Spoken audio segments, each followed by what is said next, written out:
Hello students, today we are going to discuss the pathogenesis of rheumatoid arthritis.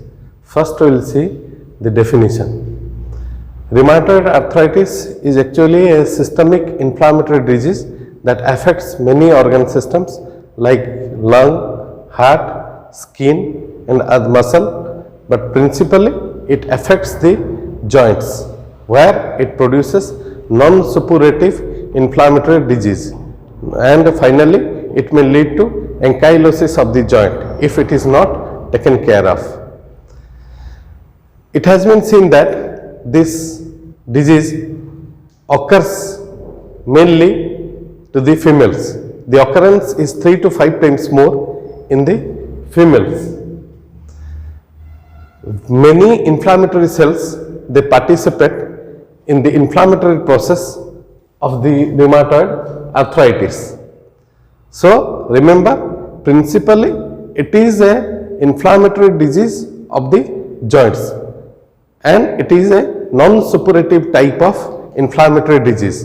It may produce ankylosis of the joints, immobilization. Ankylosis means immobilization of the joints if it is not taken care of at its early stage.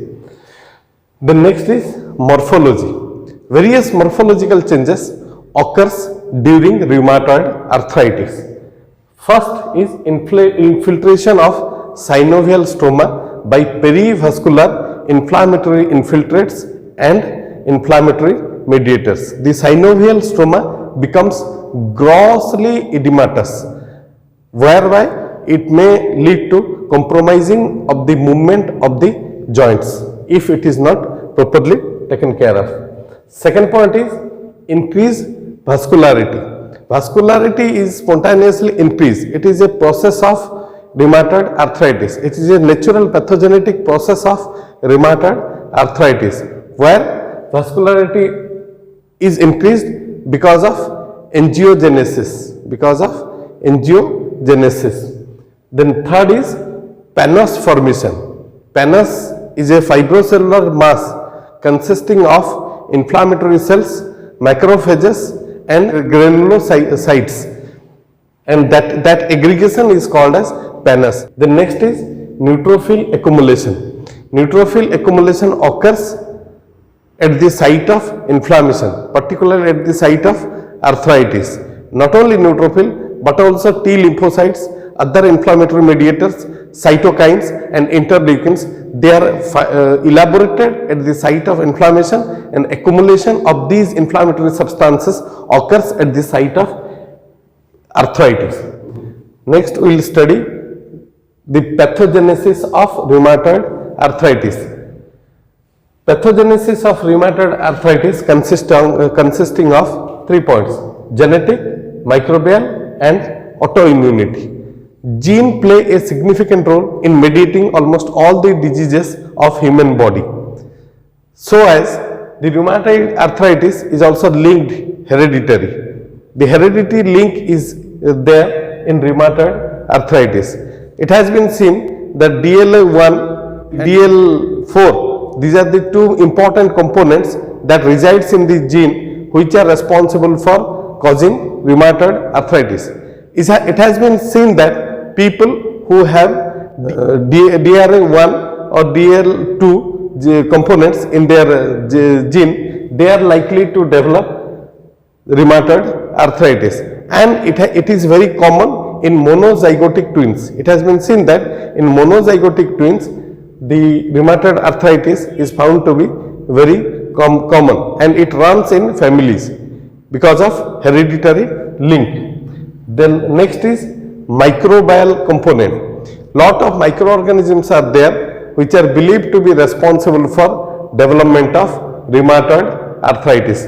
Like some viruses are there, like Epstein-Barr virus, then Borrelia, then Mycoplasma. These are some of the important viruses and microorganisms which are responsible for development of this rheumatoid arthritis.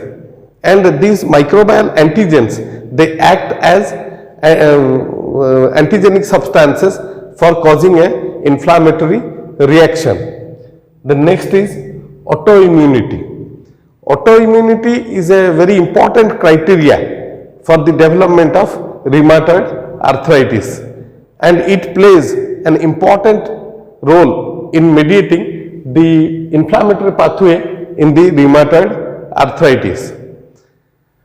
The exact mechanism of rheumatoid arthritis has not been established, but it is believed that autoimmunity plays an important role in mediating this disease, rheumatoid arthritis.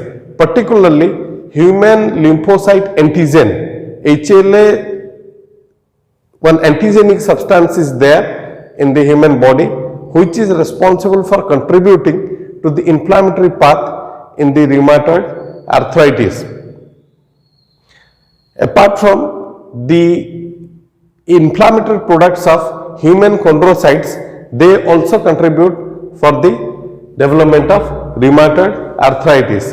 T lymphocytes and interleukins, they contribute significantly for the development of rheumatoid arthritis. These products, these antigenic substances, they are elaborated during an inflammatory reactions and they further destroys the joint spaces. Lot of drugs are there which are used in the treatment of this inflammatory disease, because the rheumatoid arthritis is basically an inflammatory disease. So lot of anti-inflammatory drugs are there which are used for the treatment of this rheumatoid arthritis. Mainly these anti-inflammatory drugs, they suppress the ongoing inflammation or they inhibit the particular enzyme system which are responsible for causing the inflammatory reactions. So lot of anti-inflammatory drugs are used for the treatment of rheumatoid arthritis. Thank you.